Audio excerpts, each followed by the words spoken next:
روز شما بخیر بینندگان ارجمند. امروز سه‌شنبه 25 فوریه است و این برنامه خبری و تحلیل اخبار آزادی برای آشنایی با منظره کلی تحولات تاجیکستان و جهان در امروز تیم خبرنگاران رادیوی آزادی در پراگ و تاجیکستان زحمت کشیدند. حالا بیایید با موضوعهای اساسی این نشر شناس شویم.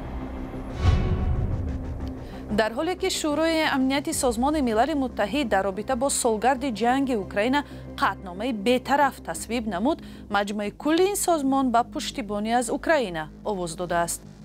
جنگ فقط مربوط به اوکراین نیست. منظور حقوق بنیادی هر کشور برای موجودیت و انتخاب روی خود برای زندگی بدون تجاوز است. 5 روز تا انتخابات پارلمانی تاجیکستان مردم در کشور درباره نامزدها و حزب‌های سیاسی شرکت‌دار معرکه مهم خبری ندارند. مفتشان ماجرای لطوکوبی کودک از جانب مادر در ناحیه رودکی را میسنجند. مادر کلان نگران است که نبیره‌ها را از دست آنها میگیرند. من چه کجا برم مراجعت کنم که کودک را نگیرن از دست من.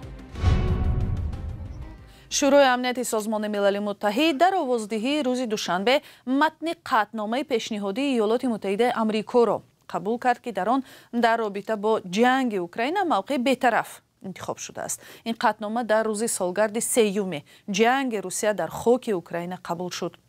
جزئیات آن را همکارم کیمرسیاتو تقدیم می‌کند. قبول قطعنامه با پیشنویس آمریکا در شورای امنیتی سازمان ملل موضع‌گیری پرزیدنت دونالد ترامپ را در رابطه با جنگ در اوکراین انعکاس می‌کند و آن نظر به موقع پرزیدنت پیشین جو بایدن نسبت به روسیه آهنگ سازشکارانه دارد.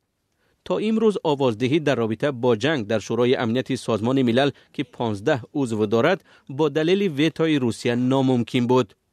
همزمان مجمع کلی سازمان ملل با 193 کشور عضو از اوکراین پشتیبانی کرد. ایالات متحده روز 24 فوریه نتوانست که در آوازدهی مجمع کل برای قبول قطعنامه با مضمون بی‌طرفانه‌اش موفق شود. در عوض مجمع کل 2 قطعنامه دیگر را پذیرفت که یکی از جانب اروپا و اوکراین و دیگری از طرف آمریکا پیشنهاد شد و به آن پشتیبانی لفظی اروپا از اوکراین علاوه گردید. در حالی که قطعنامه‌های مجمع کل در مقایسه با شورای امنیت خصوصیت حتمی ندارند، وزن سیاسی و جهانی آنها موضع‌گیری به جنگ را خوب نمایش می‌دهند. ماریانا بیتس معاون وزیر کارهای خارجی اوکراین پیش از آوازدهی گفت که کشورش نه تنها برای حفظ استقلالیت می‌جنگد. جنگ فقط مربوط به اوکراین نیست. منظور حقوق بنیادی هر کشور برای موجودیت و انتخاب روی خود برای زندگی بدون تجاوز است. شورای امنیتی سازمان ملل متحد روز 24 فوریه قطعنامه آمریکا را با 10 آواز طرفدار پذیرفت، در حالی که فرانسه، بریتانیا، دانیا، یونان و اسلوونیا از آوازدهی خودداری کردند. روسیه در اول تلاش کرد که به متن آمریکا اشاره درباره ریشه‌های نزاع وارد کند، اما آن قبول نشد و در نهایت از این قطعنامه جانبداری کرد. از این پیش تلاش اروپا را برای پشتیبانی لفظی اروپا از اوکراین ویتو نمود. بعد آوازدهی در شورای امنیت، اجرا کننده وظیفه سفیر آمریکا در سازمان ملل دوراتشی گفت قطعنامه راه را به صلح باز می‌کند. او گفت این قدمی مهمی بود که گذاشته شد و اکنون ما باید آن را برای بنیاد آینده اوکراین، روسیه و جامعه بین المللی به کار بریم. ولی حالا نگرانی در اوکراین و اروپا وجود دارد که در جریان مذاکره ها با روسیه این دو جانب می توانند از طرف دونالد ترامپ کنار زده شوند. کمیسیون مرکزی انتخابات و رایپرسی تاجیکستان خبرنگاران رادیوی آزادی را از حق بازتاب انتخابات پارلمانی محروم نمود. سبب گویا در گذرانیدن مهلت برای دریافت اکریدیتاسیون می باشد. ولی این ادعا درست نیست، چون رادیوی آزادی سری وقت روز 10 فوریه با درخواست ثبت نام ژورنالیستانش به کمیسیون مراجعت کرده بود. قبلا ناظران بین المللی سازمان امنیت و همکاری در اروپا هم به اکریدیتاسیون ماندند. انتخابات پارلمانی تاجیکستان دوم مارت است و همکارانم مولا رجب یوسفی و شهلا عبدالله فضای کشور را از نظر آمادگی به آوازدهی مشاهده کردند. با کدام حزب و با کدام نامزد آواز میدید؟ روز که بگون شما باشید. این پاسخ بیشتر همصحبتان رادیوی آزادی درباره انتخابات پارلمانی دوم مارس است. یکون نه حزب میدونه انتخابات میره. شاید. به کی آواز میدید 5 روز پس انتخابات است؟ میبینیم خیلی معلوم میشه. ورقه های تبلیغاتی نامزدها یک نشانه از آن است که در تاجیکستان انتخابات برگزار می شود. اما مشاهده خبرنگاران رادیوی آزادی نشان داد که ساکنان به این نوشته ها توجه زیاده ندارند. از این جوان دختر پرسیدم که از این نامزدها کسی را می شناسد؟ نمیدونم، کم بار میبینم. تنها جوانان نیستند که درباره انتخابات، نامزدها و برنامه آنها معلومات ندارند. این ساکن پنجکن میگوید که نمیداند که از جای زیست او کیها نامزد به کرسی وکیل شدند. با کی آواز میتید و با کدام حزب؟ با حزب خلقی دموکرات و حزب امام رحمان. حزب خلقی تاجیکستان. نامزد کی است؟ نامزد حزب. نامزد رحمان. این حزب از روی خط حزبی 28 نفر پیشنهاد کرده است. کدامش میشناسه دقیقاً؟ دفتر مرکزی حزب کمونیست تاجیکستان. اینها نامزدهای حزب به وکیلی مجلس نمایندگان و مجلس‌های محلی هستند، در حالی که ساکنان در بیرون از انتخابات و برنامه‌های نامزدها اظهار بی‌خبری می‌کنند. نمایندگان حزب کمونیست از حضور گسترده مردم در واخوری‌ها می‌گویند. حاضر همه خودشون اومده ایستادن که گفته ایستادن که ما باید در انتخابات اشتراک نماییم. ستاد مرکزی حزب اگرری که یک حزب طرفدار حکومت گفته می شود، نمایندگان این حزب هم باور دارند که مردم در انتخابات حضور گسترده خواهند داشت. باور کامل دارم که ما امسال نیز در مرکز سیاسی مردم شریف تاجیکستان فعالانه اشتراک میکنند و با باوری کامل دارم که زیاده از 90 فایزی آنهایی که حقوق آوازدهی دارند در مرکز در روز انتخابات سال دوم مارس آمده ایستاده رأی خود را اظهار میکنند. بعد از 10 فوریه کمیسیون مرکزی انتخابات چنین واخوری نامزدها با رای دهندگان را برگزار می‌کند. هرچند بعضی از شرکتداران این واخوری‌ها هم درباره نامزدها زیاد نمی‌دانند. روستیگاه برایدم نیست. برایتان نیست. هم که شناس شدیم با برایشم دادن ولی در همون وایم در کش استول موندگی از یاد نکردم. وقتشون وعده دادن که ما در آینده تاجیکستان و چی درباره مقدار رو وای می‌کنیم. پیشرفت زن‌های تعمیم می‌کنیم. انتخابات پارلمانی در تاجیکستان 2 مارس امسال برگزار می شود. طبق اطلاع رسمی برای دریافت 63 کرسی پارلمان 220 نامزد ثبت نام شدند، اما همه این نامزدها از حزب حاکم یا احزاب رو به حکومت هستند. حزب سوسیال دموکرات که یگانه حزب مخالف حکومت گفته میشد در انتخابات شرکت ندارد.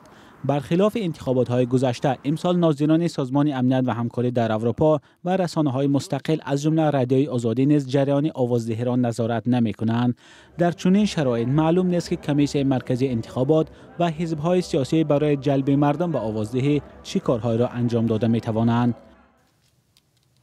در روسیه پس از تقریباً 1.5 سال بلوگری تاجیک جمعبای رجبزاده از بازداشت رها شد.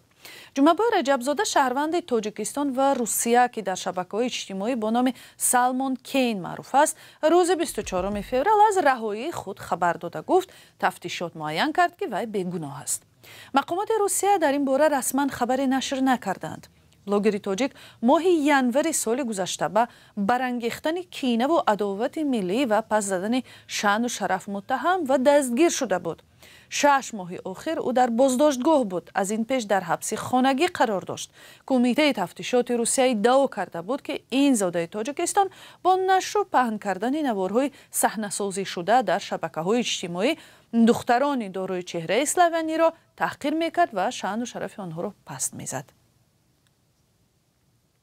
سلام، اگر خط و خبر میخواهید ما داریم. نوید بامدادی، سرخط خبرها، اخبار تاجیکستان و جهان، گزارش‌ها و تحلیل‌ها. چی می‌گذرد و چرا؟ دانستن فهمیدن است. ضمیمه یا اپ ما را بگیرید. دادستان‌ها در تاجیکستان رفتار فیروزه نور و یک ساکن ناحیه رودکی را می‌سنجند که صحنه لطوکوب بیرحمانه فرزندش در شبکه‌های اجتماعی باعث محکومیت و محاکمه‌های زیاده شد. زن به نزدیکانش از فشارهای روانی و رفتار بی احترامانه همسرش شکایت کرده است که سبب عصبانیت و دست به خشونت زدن او شده است. منقدان میگویند در بسیار حالتها جبر خشونت روانی و جسمانی زن از دست شوهر را کودکان میکشند.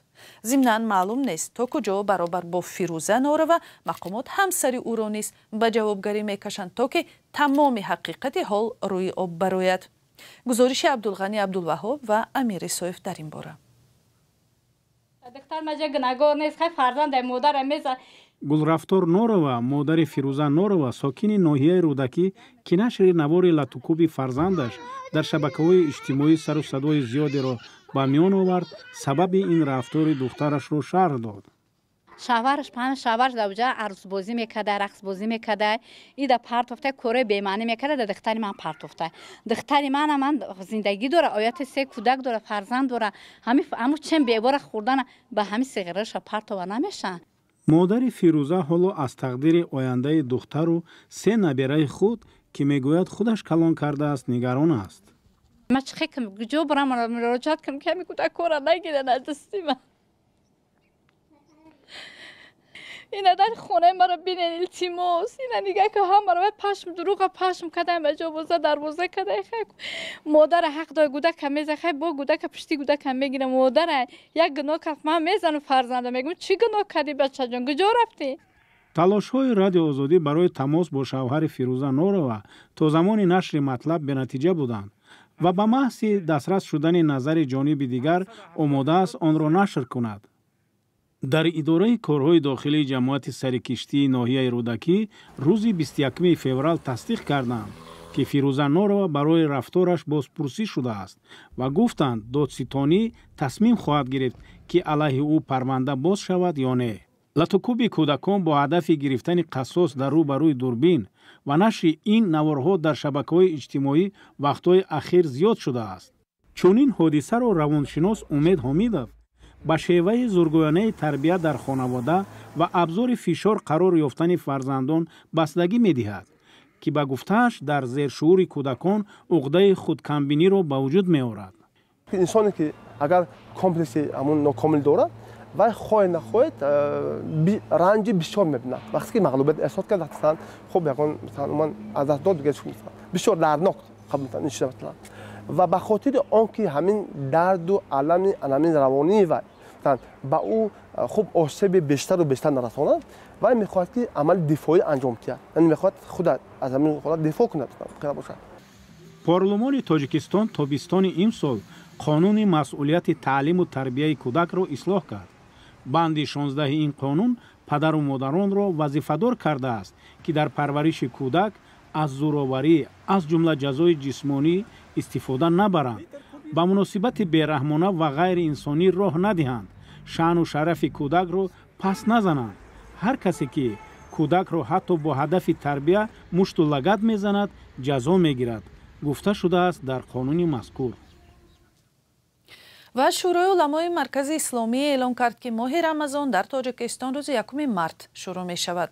این نهاد صادر کننده فتوا نصاب زکات را 36,000 سامانی تعیین کرده است. از این پول باید 900 سامانی زکات داده شود. فطر روزه برای یک نفر 8 سامانی است. صدقه فطر تنها به نیازمندان و معیوبان و یتیمان داده شود، گفته شده است در قرار. گرفتن روزه از رکن‌های پنجگانه دین اسلام به شمار می رود. زیاد از 90% اهالی تاجیکستان پیرو این دین هستند. سازمان و کشورهای غربی پیوسته از تاجیکستان می خواهند که مبارزه با افراطگرایی اسلامی و تروریسم را برای سرکوب دیگرندشان و مخالفان نظام استفاده نکند. و برنامه در همینجا به آخر می رسد. سپاس که آن را تماشا کردید. خبر و گزارش های بیشتر را درباره حادثه های تاجیکستان و جهان همیشه می توانید در وبسایت azadi.org و صحیفه های رادیو آزادی در فیسبوک و اینستاگرام، ایکس و تلگرام، تیک تاک و یوتیوب دسترس کنید. بر رادیو آزادی فرستادن خبر و ویدیوهای مهم و جالب از حادثه های تاجیکستان را فراموش نکنید. تلفن ها در صحیفه های ما در شبکه های اجتماعی هست. خدا نگهبان شما.